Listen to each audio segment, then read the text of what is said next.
صحبت از کسیه که 2 سال بیگناه توی زندانهای ایران گرفتاره. صحبت از یک فرد تحصیل کرده با تخصص که به جای اینکه از دانش و تخصصش استفاده بکنن، بر علیهش و برای شکنجهش دارن از این اطلاعات، از دانشش استفاده میکنن. 12 ماه انفرادی برای چی؟ این شکنجه ها و این اعتراف های دروغ برای چی؟ پدر سعید فوت کرد و اینا حتی اجازه ندادن که سعید تو مراسم ختم پدرش شرکت کنه. 2 ساله که داره میگذره که یک انسان بیگناه و بدون دلیل توی زندان نگه داشتن. کجا باید آزادی همسرم رو فریاد بزنم؟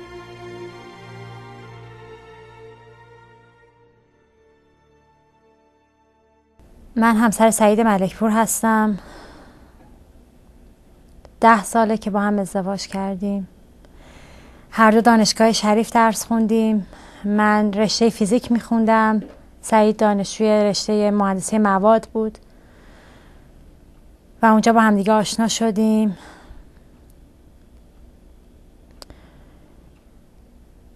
برای ادامه تحصیل اومدیم کانادا و من اینجا دکترامو گرفتم و برنامه این بودش که اول من درسم تموم کنم، درسمو بخونم، سعید کار کنه، از نظر مالی حمایت کنه، بعدش من درسم تموم بشه و سعید بره دانشگاه و دکتراشو بگیره. سعید از ایران کار برنامه نویسی میکرد. پروژه لیسانسش برنامه نویسی یک نرم افزار شبیه سازی برای مهندسی مواد بود. بعد از فارغ التحصیلی از دانشگاه هم همچنان کار برنامه نویسی میکرد. نرم افزاراش همین الان داره توی ایران فروش میره. نرم افزار تخصصی رشته مهندسی مواد. کامپیوتر دوست داشت، توش خیلی خوب بود، تخصص خوبی داشت. تصمیم گرفت که این تو کانادا هم همین رو ادامه بده و به عنوان فریلنسر یا به عنوان برنامه نویس مستقل و آزاد شروع کرد برای خودش کار کردن. کدا رو می نوشت، پروگرام ها رو می نوشت و به کلاینتاش، به مشتریاش می فروخت. خب بدی کار فریلنس و آزادم همینه که تو وقتی این پروگرام رو می فروشی دیگه نمیدونی که داره تحت چه سایتی، تو کجا داره استفاده میشه. که یکی از نرم افزارهایی که سعید نوشت برای آپلود کردن عکس و فوتو روی وبسایت های مختلف بود. این نرم افزار هم میتونست توی یک سایت، وبسایت یک رستوران مورد استفاده قرار بگیره برای منوی غذا، گذاشتن عکس منوی غذا، هم میتونست توی سایت خبری مورد استفاده قرار بگیره برای گذاشتن بارگذاری عکس‌های خبری، هم حتی توی سایت دانشگاه، حتی توی سایت گالری عکاسی. و این دیگه توی دست، در اختیار و کنترل یک برنامه نویس نیستش که بعد از اینکه برنامه‌شو میفروشه این برنامه کجا استفاده میشه. مشتری میگه که من این برنامه رو برای گالری عکس میخوام، ولی میتونه بره تو گالری عکسش عکس‌های دیگه ای رو آپلود کنه، عکس‌های دیگه ای رو بذاره. و خب سعید به کارش افتخار میکرد. سعید به عنوان یک برنامه نویس به کدهایی که مینوشت، به الگوریتمی که دیولپ کرده بود افتخار میکرد و اسم خودشو نرم برنامه نویسی اسم خودشو بالای برنامه مینوشت، اسم واقعی خودشو و شماره تماسشو، ایمیلشو بالای برنامه ها، به هر برنامه‌ای که مینوشت این اطلاعات رو بالای برنامه قرار میداد. و یکی از این سایت هایی که این نرم افزار رو استفاده کرد یک سایت مستحجم بود و الان دارن سعید رو به عنوان گرداننده این سایت، به عنوان مدیر این سایت معرفی میکنن. چرا سعید؟ چرا همسر من؟ به گزارش خود سپاه از چندین سال پیش اینا یه ارتش سایبری تأسیس کردن برای فیلتر کردن وبسایت های مختلف و بودجه میلیاردی از دولت گرفتن. الان برای گرفتن بودجه بیشتر، برای فیلترینگ بیشتر، برای خرید سهام مخابرات و برای بقیه کارهاشون باید پروژه های قبلی خودشون رو موفقیت آمیز جلوه بدن. باید یک نفر رو به عنوان صاحب اون وبسایت ها معرفی بکنن. و همسر من قربانی این سناریو شده. هنوز باورم نمیشه که چطوری میتونم با یک فرد تحصیل کرده، سعید داشت برمیگشت کانادا درسشو بخونه، هنوز باورم نمیشه که دارم با ما این کارو میکنن.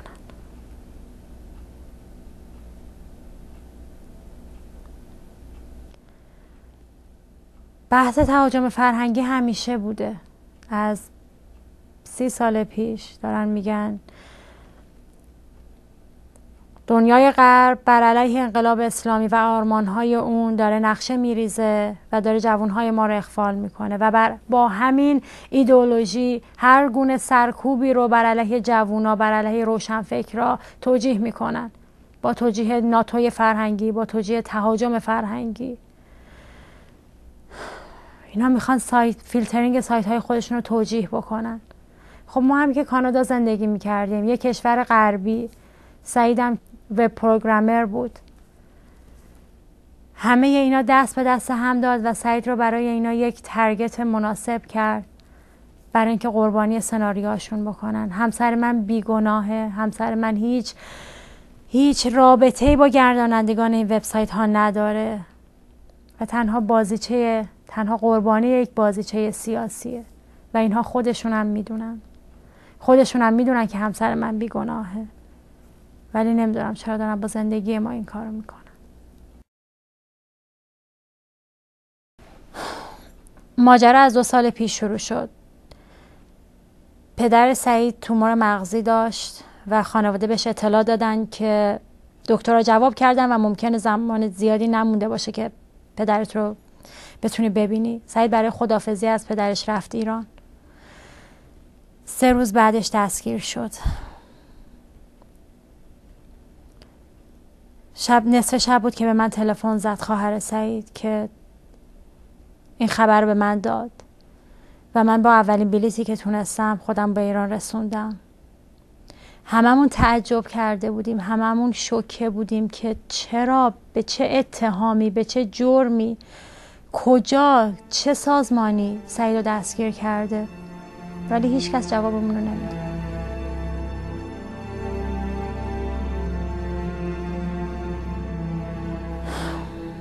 تا 1 ماه بعد اوضاع همین بود، تا اینکه بعد من برای بازجویی رفتم. اونجا یه مقدار اطلاعات جزئی در اختیار من قرار دادم، ولی بازم هنوز نمیدونستیم که اتهام اصلی چیه و ماجرا از چه قراره. تا اینکه وسطای آذر ماه به من زنگ زدن که میتونی بیای شوهرتو زندان ببینی. قبل از اون 10 نامه داده بودم که من میخوام سعیدو ببینم، میخوام ببینم حالش چطوره.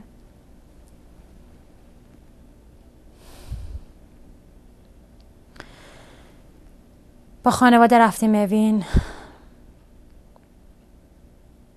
من فقط از دور دیدم که پدرم، من داشتم با بازجوی سعید صحبت میکردم، دیدم پدرم یه آقایی رو بغل کرده و چهره پدرم رو دیدم که داره گریه میکنه. من گفتم شاید از دوستان قدیمی رو دیدن، چون پیش از ساختمون اداری بود. رفتم جلو، دیدم که پدرم گفت زهره جان آقا سعید. من با تعجب نگاه میکردم، نه این سعید نیست، این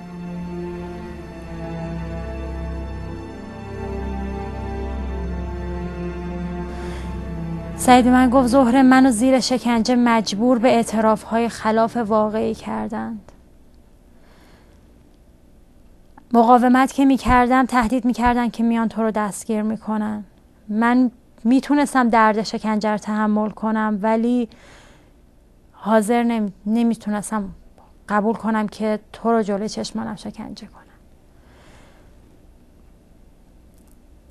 و از من خواهش کرد که برگردم کانادا. من گفتم نه، من بر نمیگردم، ما تو کانادا هیچ کسی رو نداریم. من سعید توی کانادا فقط من سعید رو داشتم، سعید منو داشت. گفتم بر نمیگردم. گفت اگه تو بر نگردی من هیچ کاری نمیتونم برای خودم بکنم. و من برگشتم و سعید رو تنها گذاشتم.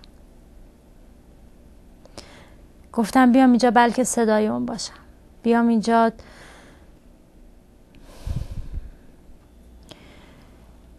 برگشتم کانادا و شروع کردم نامه‌نگاری برای مسئولین قوه قضاییه جمهوری اسلامی و رونوشتش رو برای بیت رهبری و دادستانی تهران میفرستادم.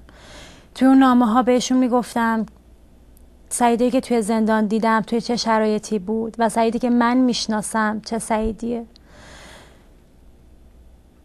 به امید اینکه اینا جواب به نامه‌های من بدن و سعید رو آزاد کنن. تا اینکه شد نوروز 88 اعترافات سعید رو از تلویزیون پخش کردن. روز سوم پدر سعید بود.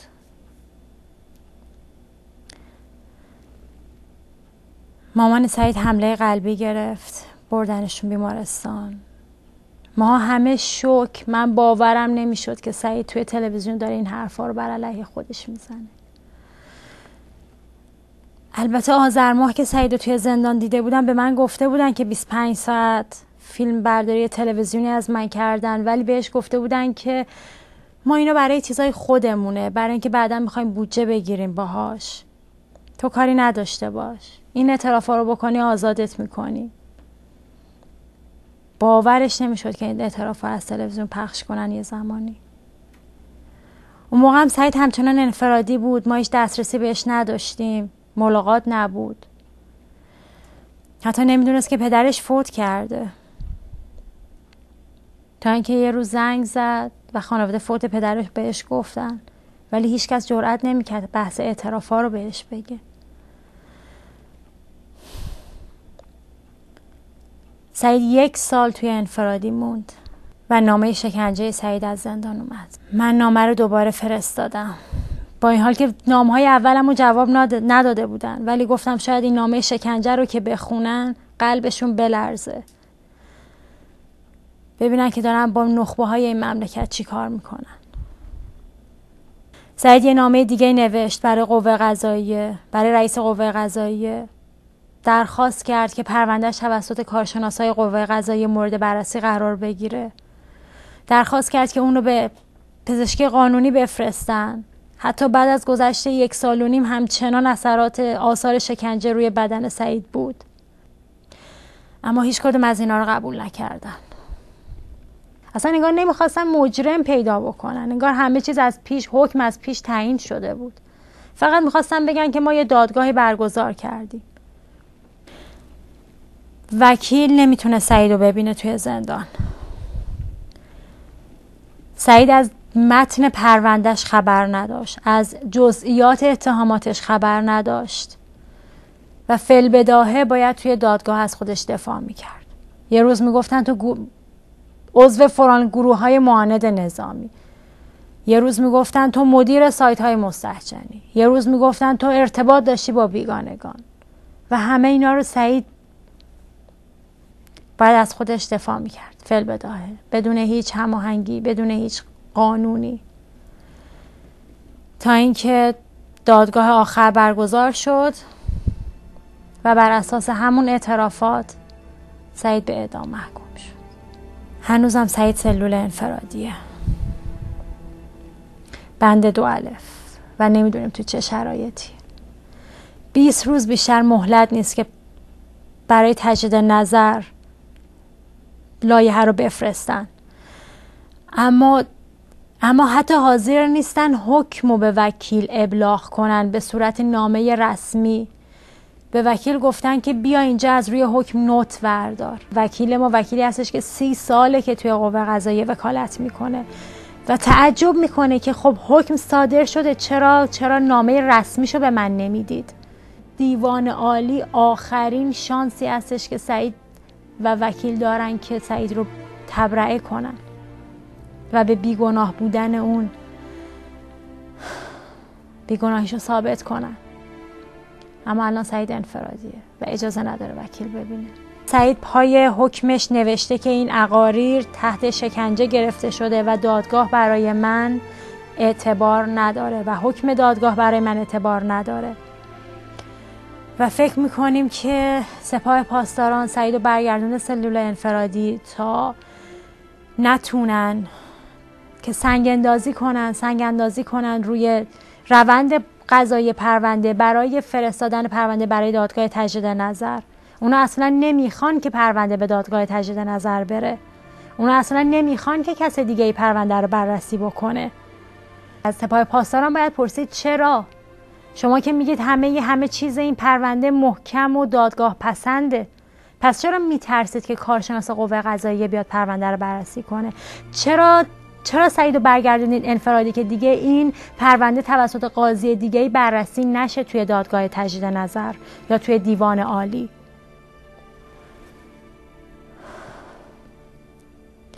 اونا میخوان قربانی بگیرن. براشون مهم نیست سعید بیگناهه یا نه. خودشون میدونن که سعید بیگناهه. سر همینه که میخوان پرونده رو لاپوشونی کنن. خودشون میدونن که چقدر قانون شکنی کردن توی این پرونده و چه اعترافای دروغی رو از سعید گرفتن که هیچ مستندی توی این اعترافات نیست و چه جوری سعید مجبور شده که این اعترافات رو انجام بده. اینا اگه همه مورد بررسی قرار بگیره خیلی چیزها گفته میشه. تمام اون مانور تبلیغاتی که در مورد پرونده سعید دادن همه پوچ میشه. من امیدوارم مسئولین قوه قضاییه جمهوری اسلامی ایران صدای منو بشنون. شاید هنوز باشن افرادی که از این قانون شکنی ها خبر نداشته باشن و با شنیدن صدای من دلشون بلرزه و بخوان کاری بکنن، بخوان جلوی این قانون شکنی ها وایسن. همسر من بیگناهه. نمیدونم، هنوز کل این جریان برای ما هنوز نمیتونم باور کنم. هنوز نمیتونم باور کنم که به همین راحتی دارن در مورد حکم اعدام یک آدم بیگناه توی قوه قضاییه جمهوری اسلامی ایران صحبت میکنن، با اون همه قوانین و با اون همه راههای قانونی و دینی. 2 ساله که زندگی رو به من و خانواده سعید و خانواده خودم جهنم کردن. برای چی؟ همسر من بیگناهه. اون هیچ کاری نکرده. اون حتی 1 روزم زیاده که توی زندان بمونه. 2 ساله که توی زندانه.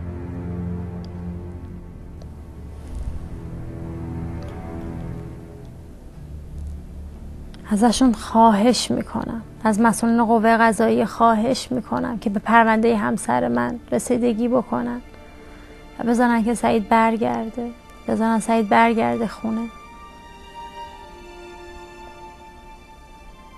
از هموطنانم، از ملت ایران، از فعالین حقوق بشر، از هر کسی که صدای منو میشنوه و فکر میکنه که میتونه کمکی بکنه، میتونه صدای منو، صدای سعیدو برسونه.